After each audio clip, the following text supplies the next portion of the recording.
Bismillah, alhamdulillah, wassalatu wassalamu ala rasulillah wa ala alihi wa ashabihi wa man walah wa la hawla wa la quwata illa billahi wa ba'd. Assalamualaikum warahmatullahi wabarakatuh. Ikhwatal iman, a'azzakumullahu jami'an. Semoga Allah selalu melindungi kita semua. Kita lanjutkan pembahasan sebelumnya, di mana kita telah sampai kepada yajibul faslu bainal jumlataini fi thalathati mawadi'. Kita telah sampai kepada wajibnya al-fasl di antara dua kalimat sempurna dalam tiga kondisi. Yang pertama adalah an yakuna bainahuma ittihadun tam. Mata yakunu bainal jumlataini ittihadun tam wa dhalika bi an takuna al jumlatu tsaniyatu taukidan lil ula. Ya, jadi ketika jumlah yang kedua menjadi taukid, penguat untuk jumlah yang pertama, maka disebutkan inna bainal jumlataini ittihadun tam. Atau jumlah yang pertama atau jumlah yang kedua menjadi bayanan laha, ya, yang menjelaskan atau sebagai penjelasan bagi jumlah yang atau kalimat sempurna yang pertama. Au badalan minha, atau sebagai badal dari jumlah atau kalimat sempurna yang pertama. Ya. Ini ketika kondisinya seperti itu, ya, kalimat sempurna yang kedua merupakan taukid atau bayan atau badal dari jumlah atau kalimat sempurna yang pertama, maka disinilah disebutkan yakunu bainal jumlataini ittihadun tam. Ya, ittihadun tam. Kemudian yang kedua, an yakuna bainahuma tabayunun tam. Untuk ada di antara kedua kalimat sempurna itu tabayun tam. Mata dzalika wa dzalika bi an takhtalifa khabaron wa insya'an. Ya. Ketika dua kalimat ini secara redaksional berbeda, yang satu insya, yang satu khobar. Atau bentuk yang lainnya dari tabayun tam, yaitu apa? Bi alla takuna bainahuma munasabatun ma. Ya, tidak ada keterikatan sama sekali, tidak ada munasabah di antara keduanya. Misal yang satu berbicara tentang mat'am, kemudian yang satunya berbicara tentang mal'ab. Ya, jadi ada dua judul, tidak ada kecocokan sama sekali.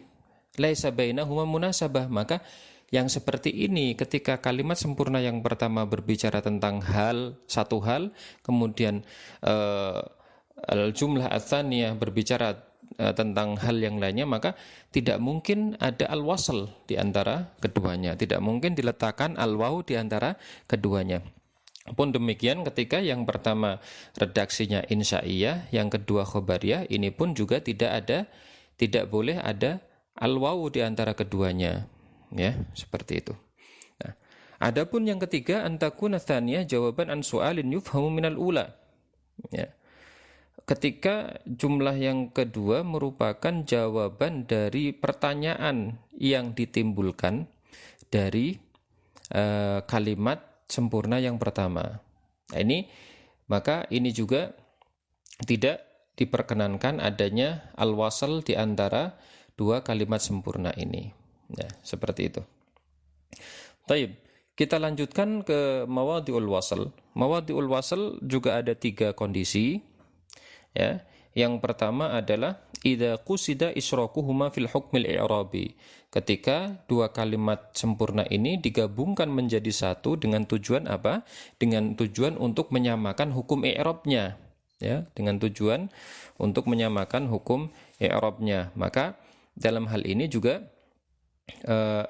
ini diwajibkan untuk adanya wasl, ya, untuk adanya wawul atfi yang menengahi atau yang diletakkan di tengah-tengah kedua kalimat tersebut. Yang kedua, idza tafaqata khabaron au insya'an. Ini kondisi yang kedua ketika dua kalimat tadi itu sama-sama khobar atau sama-sama insya.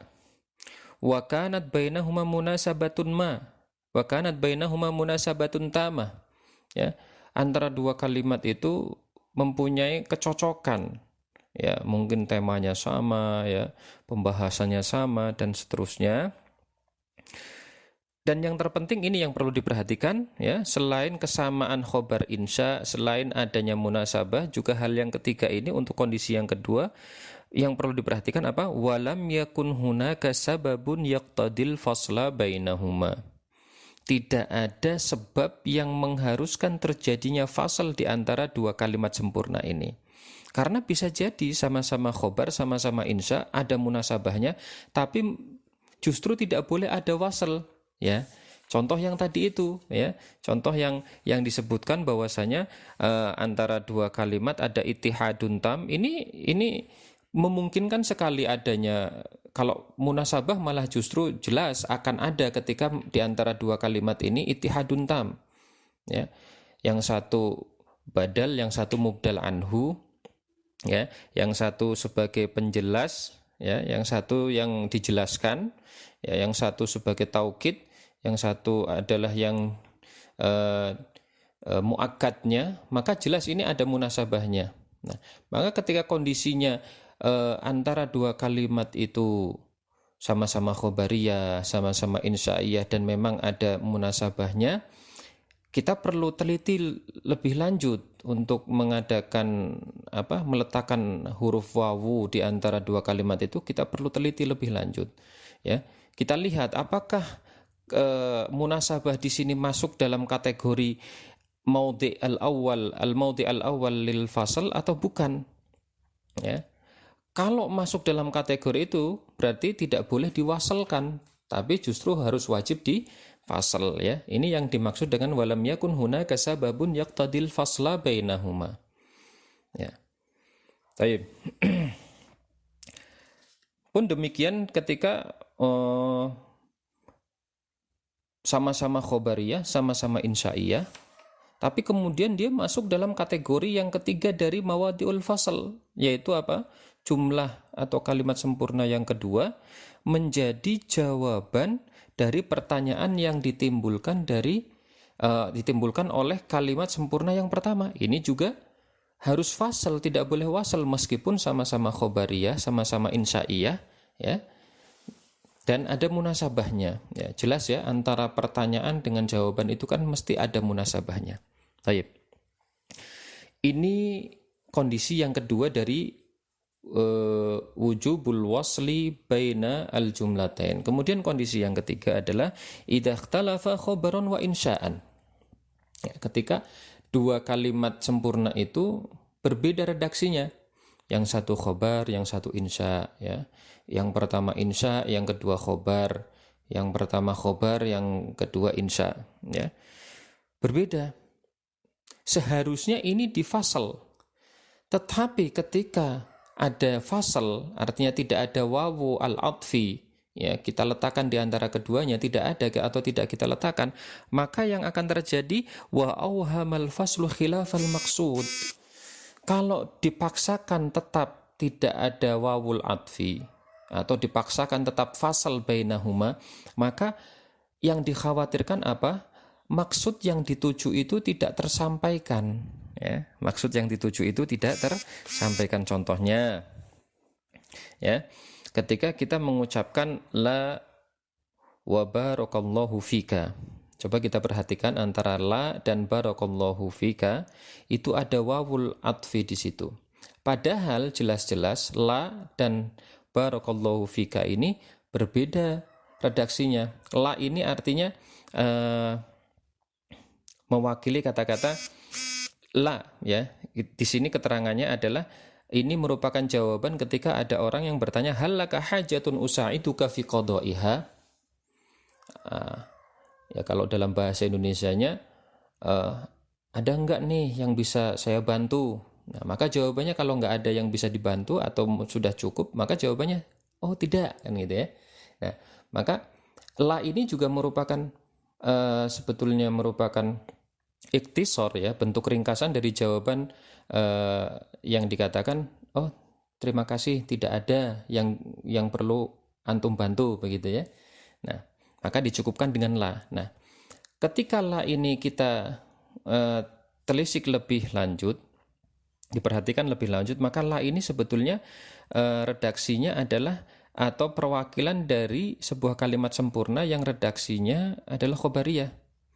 Ya. La seperti la ahtaju ila musa'adatika. Au la yujad syai'un tusa'iduni fihi, ya kan? Nah, ini kan bentuk ringkasan dari kalimat-kalimat itu ya kalau la itu. Nah, kemudian barakallahu fik ini doa. Doa itu masuk dalam insya, berarti khobar insya, harusnya tidak ada wawu. Tidak ada wawul ataf. Tapi kalau tidak ada wawul ataf, nanti bunyinya akan la barakallahu fika. Artinya apa? Allah tidak memberkatimu, ya. Gitu. Nah, ini menjadi sesuatu yang bertolak belakang dengan maksudnya ya. Kalau maksud yang pertama sebetulnya ingin mengatakan tidak ada hal yang perlu dibantu dan kemudian disertakan di situ doa kebaikan, namun ketika tidak ada wawul atfi menjadi semacam satu rangkaian kalimat sempurna, la barakallahu fik, sehingga artinya Allah tidak memberkatimu, tidak melimpahkan keberkahan kepadamu. Nah, ini menjadi sesuatu yang bertolak belakang dari tujuan yang diinginkan. Baik. Ini mawadhi'ul wasl ya. Jadi mawadhi'ul wasl itu mawadhi' wujubil wasl itu ada 3 juga. Yang pertama adalah idza qusida isyrakuhuma fil hukmil i'rabi, wa tsani idza tafaqata khabaran aw insya'an wa kanat bainahuma munasabatun tamah wa lam yakun hunaka sababun yaqtadil fasla bainahuma. Wa tsalits idza ikhtalafa khabaran wa insya'an wa humal faslu khilafal maqsud. Baik, kita lanjutkan kepada pembahasan yang berikutnya yaitu al-ijaz wal itnab wal musawat. Ya. Al-ijaz wal itnab wal musawat ini pembahasannya berkaitan antara lafadz yang diucapkan dengan makna yang terkandung. Ya. Ketika kita berbicara tentang al-musawat, maksudnya adalah lafadz yang diucapkan sesuai dengan makna yang terkandung. Adapun ijaz adalah lafadz yang diucapkan itu lebih ringkas dari makna yang terkandung, artinya maknanya lebih luas. Adapun itnab itu lafadznya yang lebih banyak daripada maknanya, artinya ada pengulangan-pengulangan untuk satu tujuan tentunya ya, untuk satu tujuan. Baik. Nah, untuk ijaz sendiri terbagi menjadi 2 di situ, ijazul hadfi dan ijazul qisar. Ya, ijazul hadfi dan ijazul qisar.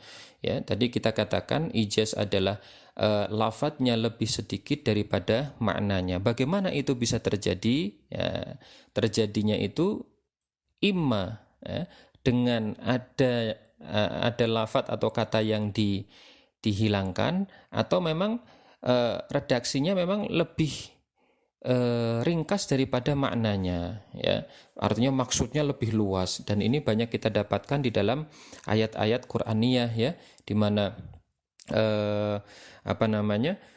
redaksinya lebih simpel daripada makna yang terkandung. Adapun itnab tadi, bahwa lafadznya itu lebih banyak ya, lafadznya lebih banyak daripada maknanya. Tentunya ini harus ada tujuannya, karena kalau orang mengungkapkan atau menyampaikan sebuah penyampaian ya, atau kalimat sempurna, mengatakan sesuatu dalam bentuk kalimat sempurna, tapi lafadznya lebih banyak daripada maknanya tanpa sebuah tujuan, maka tentunya ini tidak dibenarkan ya, tidak dibenarkan. Maka penyampaian lafadz yang banyak dengan untuk satu makna yang sama, atau untuk satu makna yang lebih ringkas daripada lafadz yang ada, ini harus ada tujuannya. Sehingga kita telah juga pelajari pada kesempatan yang telah lalu di kelas ya, bahwa al-itnab ziyadatul lafzi 'alal ma'na li faidah. Ya, dikatakan oleh al-balaghiyun, para ahli balaghah, ilmu balaghah, bahwa al-itnab adalah ziyadatul lafzi 'alal ma'na li faidah. Ini yang penting ya, li faidah ini penting sekali. Sehingga di situ ada dzikrul khas ba'dal am, dzikrul am ba'dal khas, al-idah ba'dal ibham, at-tikrar, al-i'tirad, at-tadil dan al-ihtiras. Ini semua ada tujuannya. Ya, ini semua ada faidahnya. Bisa nanti perhatikan di setiap kaidah yang terkandung di dalam pembahasan al-itnab. Kemudian antum semua bisa mengkorelasikan, menyandingkan juga dengan al-amthilah yang ada di pembahasan al-itnab ya. Kemudian yang terakhir ikhwas sekalian, bahwa pada pertemuan yang terakhir kita juga telah mengambil sebagian kecil dari ilmu badi. Ilmu badi adalah bagian dari ilmu al-balaghah yang menekankan kepada keindahan kalimat atau kata ya, keindahan kata atau kalimat, di mana di situ ada al-muhassanat al-lafdhiyah dan al-muhassanat al-ma'nawiyah. Kita telah sampai kepada al-muhassanat al-lafdhiyah, di antaranya adalah al-jinas, kemudian yang berikutnya adalah al-iqtibas, kemudian yang berikutnya adalah as-saja ya, as-saja. Adapun al-jinas, bagaimana kita ketahui bersama adalah bagaimana ketika ada dua lafadz yang secara pengucapannya itu mirip ya, mirip atau bahkan bisa jadi sama, akan tapi wa yakhtalifa fil ma'na ya, wa yakhtalifa fil ma'na, berbeda dalam maknanya, di mana jinas ini terbagi menjadi dua, yang satu tam, yang satu adalah ghair tam ya, di mana jinas tam ini disebutkan di dalam kaidahnya mattafaqa fihi al-lafdhani fi umurin arba'atin ya. Jadi ada kesamaan di antara dua lafadz, kesamaannya terletak pada 4 perkara. Yang pertama nau'ul huruf ya, yang kedua syaklul huruf, yang ketiga adadul huruf, dan yang keempat tartibul huruf. Jadi kalau ada dua lafadz di dalam pengucapannya itu sama ya, di dalam pengucapannya itu sama ya, namun berbeda artinya, maka ini namanya jinas ya, jinas. Dan kesamaannya itu bisa kesamaan antara dua lafadz ini terletak pada naul huruf wa syakluha wa adaduha wa tartibuha. Ketika kesamaannya ada di 4-4-nya, ini namanya jinas tam. Tapi ketika kesamaannya itu hanya di 3 dari 4 tadi, maka ini namanya jinas ghair tam ya. Kemudian ikhwas sekalian, kita masuk kepada al-iktibas. Iktibas adalah menukil ya, menukil potongan ayat atau potongan hadis, bukan untuk istidlal ya, bukan untuk istidlal, bukan untuk menjadikan itu sebagai dalil, tapi apa? Untuk menjadikan itu sebagai salah satu dari suku kalimat ya. Suku kalimat artinya kita berbicara tapi menggunakan bahasanya Al-Qur'an atau bahasanya hadis ya. Nah, sehingga disebutkan dalam kaidahnya dikatakan tadminun nathri aw syi'ri syai'an minal Qur'anil Karim awil haditsis syarif. Ya. Di mana di dalam disebutkan di sini tadminun nathri aw syi'ri syai'an ya.